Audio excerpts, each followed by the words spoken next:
Ladies and gentlemen, thank you very much for joining us. My name is Colette Stapelberg, and I am the manager of the Biotechniques team for separations. Our Biotechniques team looks after your everyday needs for consumables, for genetic applications, tissue applications, as well as protein applications.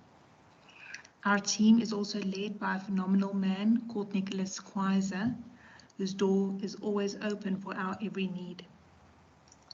Today's session is session 2 of our NGS series, and we will be focusing on the innovative solutions for the extraction of nucleic acids from clinical samples. We aim to leave you with a few insightful solutions that may result in a better NGS.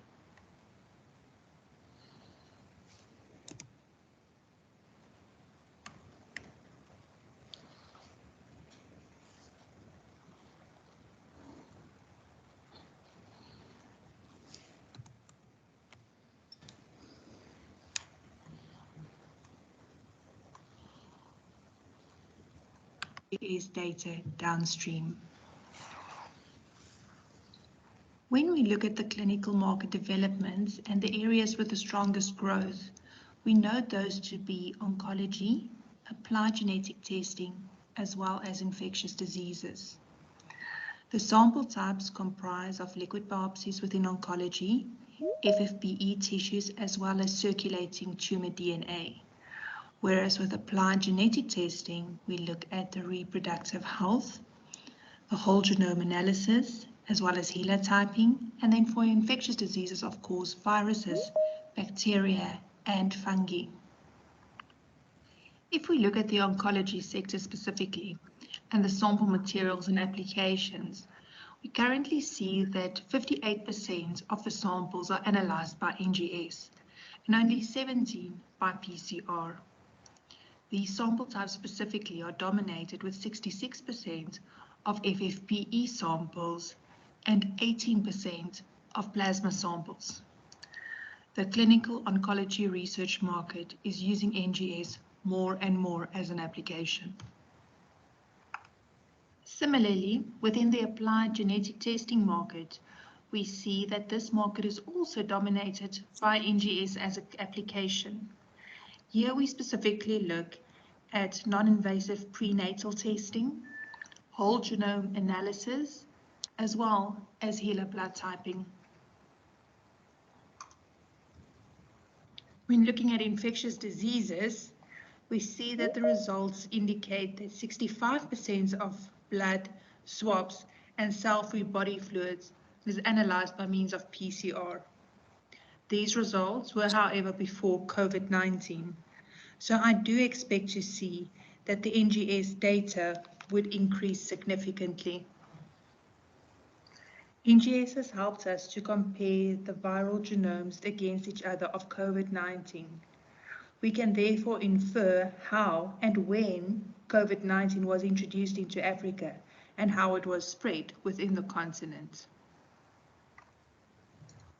When looking at your sample type and your target molecule, there's various questions that you would receive from separations. What do you want? Do you want RNA? Do you want DNA? From what do you want it? What is your sample type? Is it blood? Is it plasma? Is it swabs?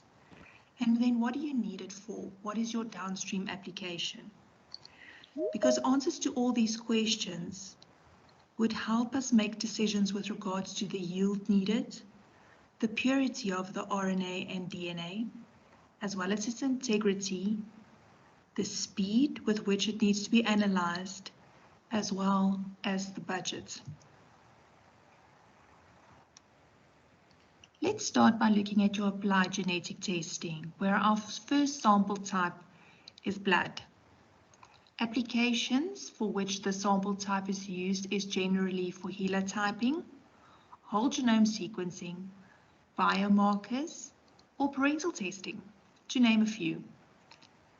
General challenges of blood includes the age of the blood and how it was stored, what was in your tube. Was there EDTA or heparin, which might cause an interference downstream, as well as the input volume. Are we working with 200 microliters or do you have 10 mils? When looking at your input volume, we can do extractions from blood from microliter to milliliter volumes. This can be done by means of magnetic beads, where you can use your magnetic separator or your Hamilton instrument. You can also use vacuum extractions and do 96 extractions at a time. Or if you've got little sample input, you can use centrifugal devices. Regardless of the volume types, which may be anything from 200 microliters to 10 ml, your blood may also be clotted or old. For this, MN has made a nucleospin blood quick pure kit. This MN kit basically solves the problem by means of a fast isolation with only one wash and dry centrifugation. It also has a special membrane which then prevents clogging. So it gives you super fast extraction and no clogging of the column, which you might have experienced in the past. When looking at large sample volumes, like in mil capacities, you can conveniently use the nucleospin blood large or extra large kit, which allows centrifugation processing in 15 or 50 ml conical centrifuge tubes. You get very high DNA yields and purity from up to 10 ml of blood by using this kit. Our next sample type that we need to discuss is the FFPE samples, from which we seek DNA or RNA. For these difficult samples, MN has got a specific decross-linking technology with a non-toxic paraffin dissolver. These kits are also either silica or magnetic bead-based, which gives you flexible throughput. Your nucleic acid that you seek, whether it's RNA or DNA, as well as your throughput, would help us select the correct kit for your needs. When it comes to FFPE samples, we find that it's a difficult sample for the simple reason that your RNA and DNA might be degraded. For this, Takara has made the smarter NGS technology, which has led the way not only for FFPE samples, but also for ultra-low input samples or single-cell RNA-seq. It's got the highest sensitivity and reproducibility in terms of the transcripts identified, as well as uniform gene body coverage. How does this work? SMART stands for the switching mechanism at the 5' end of the RNA template. It's got a SMART primer that binds to the 3' end of the RNA transcript. The SMART scribe reverse transcriptase then makes the first strand of cDNA, and when the SMART scribe reaches the 5' end of the RNA, its terminal transferase activity adds a few additional nucleotides to the 3' end of the cDNA. This then causes template switching in order to produce a double-stranded cDNA for amplification. The Smarter Pico version 2 kit is the kit that we'd recommend for very degraded FFPE samples from tumor biopsies. You will note that it allows inputs as little as 10 nanograms of FFPE RNA, and that it gives you reproducible data that you can trust. Similarly, you can also use this kit or the Smarter-Seq stranded kit for cell-free RNA from liquid biopsies. Because this is also very fragmented, it produces results that you can trust. The Smarter Stranded Pico version 2 kit allows inputs from 250 picograms to 10 nanograms of total mammalian RNA.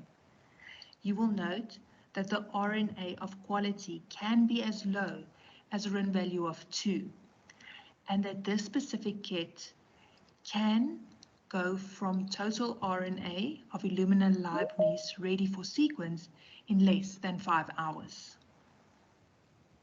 The current plot shows the size distribution of the cDNA fragments present in the Pico version 2 cDNA library. I'm sure you'll notice that a RIN value higher than 8 with no shearing and the FFPE sample with a RIN value of 2.5 looks quite smart on this plot.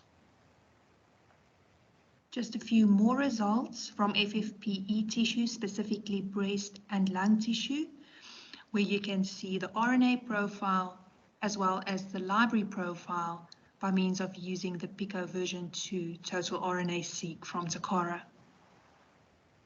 Let's move along swiftly to another sample type, circulating free DNA. Now, I'm sure you all know that circulating free DNA is degraded DNA fragments that is released into the blood plasma. This can be used to describe various forms of DNA circulating in the bloodstream, including circulating tumor DNA and cell-free fetal DNA. Elevated levels of cell-free DNA generally tells us about cancer, especially in advanced disease stages. So this is why this is generally used for clinical applications. These samples too can be highly fragmented with typical peaks from 130 to 170 base pairs, or the concentration can be very low, in nanograms per mils of plasma. As the mentioned samples are also highly fragmented and at very low concentrations, we do recommend the smarter technology from Takara for NGS for these samples as well. Our smarter NGS solutions for single cells or ultra-low input RNA-seq can be seen on the screen now. This is for mRNA-seq with oligo-DT priming or for total RNA-seq from random priming. It can take as little as 1 cell or inputs as low as 10 picograms to 1 nanogram of input material. I heard you wondering what platforms the smarter technology could work on. And the answer to the question is that it can both work on the Thermo ion torrent sequencing platforms or the recommended Illumina sequencing platforms. And guys, don't take my word for it. Here you see a few snippets from peer-reviewed articles using the SmartSeq version 4 kit. This is used in both mammalian and non-mammalian models. In mammalian models specifically, they looked at things like neurons, B cells, stem cells, to name a few. Non-mammalian models, they studied things like Arabidopsis, zebrafish, Drosophila. So the articles are endless. Let me know what you're working with, and we would gladly share those peer-reviewed articles with you. So the question really becomes, what do you need for the isolation from plasma and serum? Do you need RNA? Do you need DNA? Is it extra small? And in what format? Magnetic beads, by means of spin columns? Or do you need microRNA? For a sample type that might have caused you a bit of headaches in the past, I'm sure you can now see that we have various options and flexible formats for different starting volumes and different throughputs. Nucleic acid isolations is not limited to magnetic bead or centrifugal devices as a method of extraction. We can also use vacuum and vacuum manifolds for this process. This technique is often used for large volumes of plasma between 1 and 10 mol. You can see on the screen that the workflow involves precipitation of DNA, followed by filtration by means of a vacuum manifold, which is then followed by washing, and then after washing, we snap off the top part of the column and then make the small little bottom part available for elution by means of centrifugation. The benefits for your lab is that you can now process 24 large volume sample with quite a bit of speed. If there will be no carrier RNA involved, and the process is quite simple. What I do need to mention is that vacuum extraction is only successful when customers regulate the vacuum strengths. What is the impact, you ask? The impact is really that your DNA yield can be affected with up to 85% if your vacuum is not controlled as it should be. If vacuum-based extraction is not for you, then you can also use magnetic bead-based isolation for cell-free DNA. We do, however, recommend that your starting material must be about 1 milliliter. And what would a good presentation be without a few results? Here we show the Nucleic DNA plasma sensitivity if you look at the concentration of plasma that was isolated versus that of the competitor. We had 4 challenging donor samples with a low abundance of cell-free DNA. You find that between the samples, we get very consistent yields and less deviation in recovery rate when compared to the competitor kits. More results indicating the Nucleic DNA plasma scalability. It shows you reliable purification of cell-free DNA from different plasma volumes. It's the year 2020, right? And we know that headlines have been dominated by pathogen detection, specifically viruses for COVID-19, but we can also use the pathogen detection kits for the detection of bacteria and fungi from different sample types, which includes cell-free body fluids, bloods, swabs, or even stool. The Nucleic pathogen kit is a flexible magnetic bead-based isolation kit for viral, RNA, DNA, and bacterial DNA extraction. It includes the carrier RNA and liquid proteinase K, and is also very easy to automate.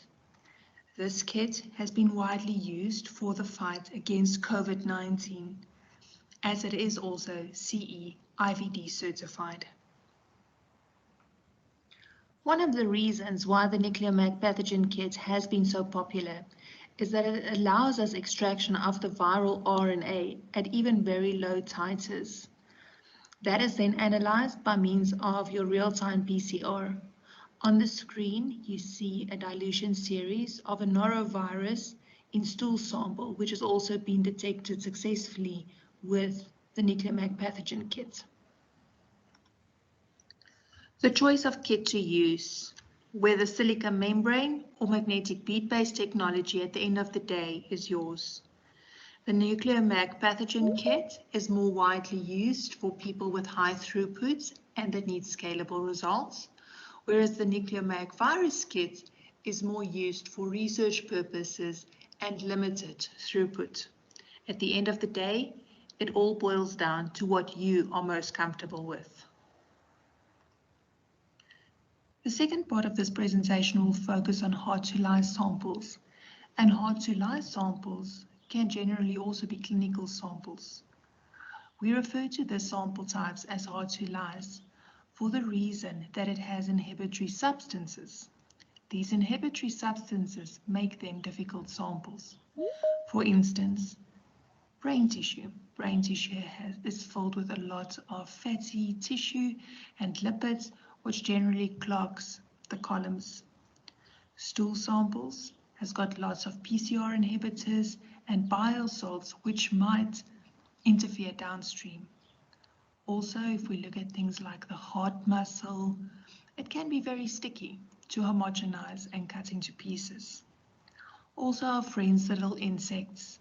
Sometimes they are just so small that homogenization to get the needed RNA and DNA out of them might become problemsome. This table summarizes all the different inhibitory substances as well as the inhibitory effect that the sample sources might have.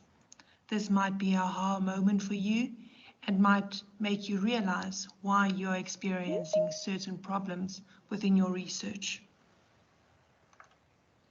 So why do we refer to these sample types as hard to lyse? What makes them difficult samples other than the inhibitory substances? What these samples also have in common, as you'll know from the little blocks on your screen, is that it requires disruption. Disruption to get rid of the cell walls by means of splicing or grinding, or sometimes by means of vigorous steel balls. You will note that it also has then the inhibitory substances, so we need special buffer composition to take care of this once we have successfully disrupted the sample type. In the case of the little insects, we might want to do this to explore the microbiome or for genotyping.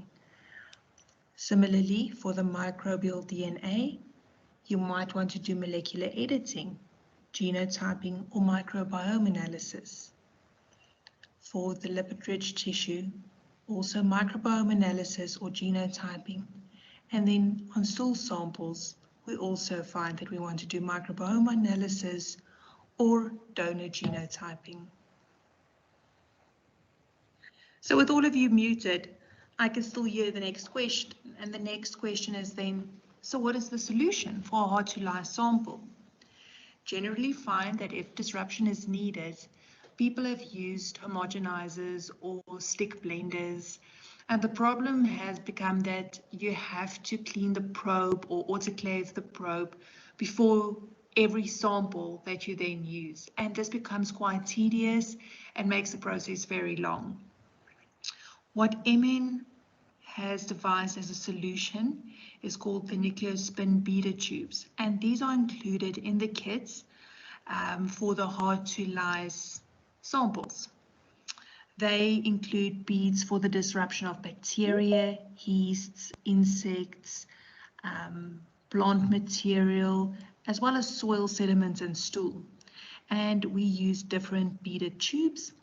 These beaded tubes then fit into a little homogenizing pouch, which is made of sponge, and 12 samples can be disrupted at a single time. Further to the disruption that then takes place on your vortex, MN has also tailored and optimized their buffer compositions to take care of the inhibitory substances that we find in every sample type. For instance, your DNA stool, we find bile salts that may cause a problem downstream. In your soil, you've got a lot of humic acids, which might cause a problem downstream. Similarly, lipid-rich tissues might clog your columns if it's not handled correctly and most of the lipids are not removed. So now that we've addressed your disruption, what is the workflow that then follows? So lysis would be done in less than 20 minutes in your lysis tubes, from where general RNA and DNA extraction protocol follows by means of binding, washing, and elution of your nucleic acids. This very workflow is followed for samples which includes tails or ear clippings, fresh or frozen tissue, dried or even ethanol preserved organs. They would recommend that you use the DNA rapid lyse solution, which would do lysis in less than 60 minutes. Here's a few more interesting results for you. Here you can see the high DNA recovery from a variety of vertebrate organs, which includes heart, liver, kidney, as well as ears and tail clippings, to mention a few. When considering insect samples or tick samples, we'll generally recommend the nucleospin DNA insect kit for isolation of DNA. This kit includes the sample disruption beads, which is steel beads, as well as a mixture of steel and glass beads for insects, crustaceans, or microorganisms with tissue. Similarly, for the isolation of DNA from microbial samples, which is yeast and fungi and bacteria, the kit would include type B glass beads or type C beads for the disruption of that specific sample and lysis of those cells. For samples that are very lipid rich, like your fish samples or your brain tissue, we would recommend the MN Nucleospin DNA Lipid Kit. This kit is inclusive of your bead D, which consists of steel balls in your lysis tube, and it's got a special buffer composition for the efficient removal of lipids, which makes this easy to handle. And then to mention stool again, you do not need to get crappy RNA and DNA results from crappy samples, to call them that. The kit is inclusive of the bead type tube A, which is ceramic bead, and it also has the buffers, which is optimized for the removal of PCR inhibitors to ensure you get good results. Now that we've successfully extracted your RNA and your DNA from all the various sample types, you may have a need for cleanup and size selection. Most sequencing platforms for library preparation require enzymatic reaction cleanup and fragment size selection. This specific kit enables a cleanup reaction as well as a single or double size selection to recover the fragment length which you need for your specific application. The last product mentioned, which doesn't find application within the extraction field, but downstream for NGS within the clinical sphere, is reference standards for NGS purposes.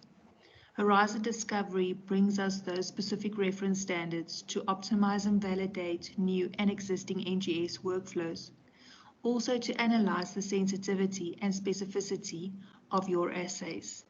It will help you gain certainty of the limit of detection and limit of quantification. I invite you all, if this is something that you need, to go onto the Horizon Discovery website or make contact with your nearest representative who can help you with the list of 31 references for NGS specifically. Sure. So that's a lot said in a little time. But let's show you where we obtain all this information and where you can also get the protocols, the flyers, as well as the user manuals going forward. You can gladly log on to mn/net.com from where you'll get to the following website, and you can put your needed kit name or what you want to extract, whether it's RNA or DNA, in the search button. The search button will then take you to a specific kit where you can see the technical data, the safety data sheets, as well as downloads. On the technical data, things would be available like the technology used for extraction, so whether it's magnetic bead-based, vacuum-based, or centrifugal columns. It will show you how many preps are in the kit, and it will also tell you what your sample amount is that you need to input into the kit. Once you click on downloads, various downloads will follow where you can get the flyers of the kit, the instruction manuals, also sometimes the application notes for where these kits were successfully used on different equipment. We of course would prefer the Hamilton equipment, but it can be used on various platforms. These are but a few of the downloads for the Nucleomag pathogen kit. As we mentioned today, you'll see the flyer, you'll see an application note on the Hamilton automated platform, as well as a protocol used for COVID-19. So there's various tools available that may assist with your needs. That brings me to the end of our presentation. Ladies and gentlemen, I'd like to thank you for giving up your lunch hour to listen to the presentation. I trust that we have left you with a few things that may assist you with the extraction of difficult samples or challenging samples. I invite you to get hold of your Biotechniques representative or you can use the emails below. We stand ready to serve your every need. Next week in our NGS series follows a presentation by Takara Bio, where we will specifically look at the quality control measures that needs to be in place to ensure successful NGS analysis downstream. Thank you very much for your time.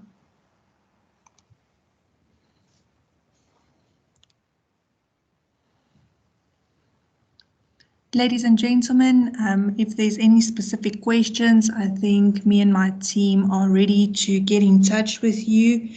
I see that Sybil has also said that with any specific problems, please email us and we can specifically look at those problems that you are then experiencing.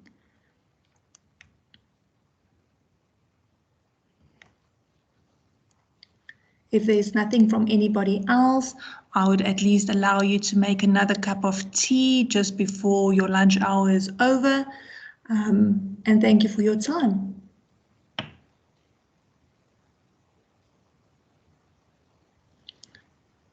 The link for the participation has also been shared with you all, as well as the brochures.